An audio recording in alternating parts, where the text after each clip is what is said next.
नमस्कार, दर्श न्यूज में आपका स्वागत है। मैं हूं आपके साथ विशाल। बिहार में एनडीए सरकार का गठन हो चुका है और तमाम जो मंत्रियों के विभाग हैं वो अलॉट कर दिया गया है और फिर से एक बार एनडीए की सरकार बिहार में बन गई है और धड़ाधड़ जो है वो फैसले लिए जा रहे हैं। और इस बार एक ऐसा फैसला लिया गया है जो हर कोई चौंक गया है।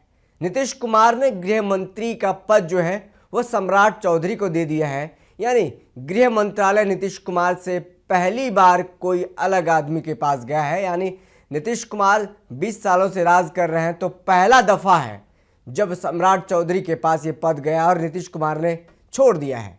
तो इन सब खबरों को लेकर के हम लगातार बताते रहे और इस पर देखिए मुकेश सहनी का रिएक्शन आ गया है। मुकेश सहनी ने क्या कुछ कहा वो भी बताएंगे, लेकिन आपको बता दें कि मुकेश सहनी की जो वीआईपी पार्टी है, जो डिप्टी सीएम को लेकर के लगातार दावा कर रही थी और उनको डिप्टी सीएम का चेहरा बनाया गया था महागठबंधन की तरफ से, अचानक से हारने के बाद मुकेश सहनी कैमरे से गायब हो गए, यानी मीडिया में नजर नहीं आ रहे थे। हालांकि पूरा विपक्ष ही गायब था, कांग्रेस हो, राजद हो या फिर वीआईपी हो या फिर तमाम जो उनके साथ में गठबंधन दल थे, तमाम लोग गायब हो गए थे। धीरे धीरे करके मीडिया में सामने आए, लेकिन मीडिया में सामने आए तो वो बयान जो उन्होंने दिया है, क्या दिया है सबसे पहले हम आपको बता दें।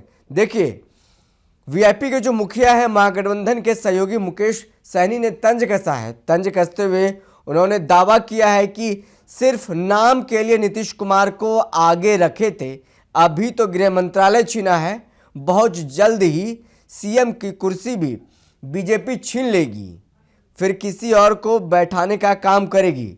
तो साफ तौर पर मुकेश सहनी जब मीडिया के सामने आए, उन्होंने मीडिया से जब बातचीत की, मुखातिब हुए, तो जब पत्रकारों ने पूछा कि देखिए ये पहला मौका है जब नीतीश कुमार ने गृह विभाग अपने पास से हटा दिया है और या फिर कहें दूसरे को दे दिया है, तो मुकेश सहनी कहते हैं कि ये तो मतलब अभी आगे आगे देखते जाइए क्या होता है, अभी तो गृह विभाग ही छीना है, बीजेपी मुख्यमंत्री से भी नीतीश कुमार को हटा देगी, वो पद भी बीजेपी के किसी नेता को दे देगी और मुख्यमंत्री की जो गद्दी पर है वो भाजपा नेता ही कोई बैठेगा। और साथ ही साथ मुकेश सहनी ने पत्रकारों से बातचीत में कहा कि बिहार में लोकतंत्र को भाजपा ने खत्म कर दिया है, ये तो जनता को सोचना है कि मोदी जी का राज चलेगा या जनता का राज चलेगा।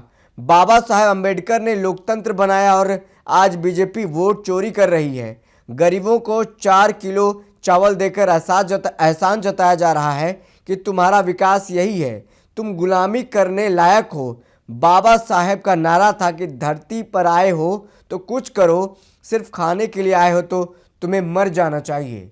साफ तौर पर मुकेश सहनी अब एग्रेसिव मोड में नजर आ रहे हैं। भले उनकी पार्टी को एक सीट भी ना आया हो, डिप्टी सीएम का फेस घोषित करवा लिया, लेकिन उनकी पार्टी को एक सीट भी नहीं आया। और जब पत्रकार के सामने आए तो एनडीए पर तंज कसा और कहा कि अब देखिए, अभी तो गृह मंत्री का पद ही छीना है बीजेपी ने, मुख्यमंत्री का पद भी छीन लेंगे और किसी भारतीय जनता पार्टी के नेताओं को उस सीट पर बैठा देंगे। तो फिलहाल जो बातें सामने आ रही है कि विपक्षी गठबंधन के खेमे से एकजुटता नजर नहीं आ रही है। जिस तरह से चुनाव के पहले विपक्षी गठबंधन चुनाव की रणनीति को लेकर के, कोऑर्डिनेशन कमेटी को लेकर के तमाम जो बैठक चलती थी, सब एक साथ बैठक में शामिल होते थे और प्रेस कॉन्फ्रेंस भी एक साथ करते थे, चाहे भाकपा माले के नेता हो, चाहे तेजस्वी यादव हो, चाहे वीआईपी के हो या फिर कांग्रेस के हो, तमाम लोग एक साथ बैठक करते थे।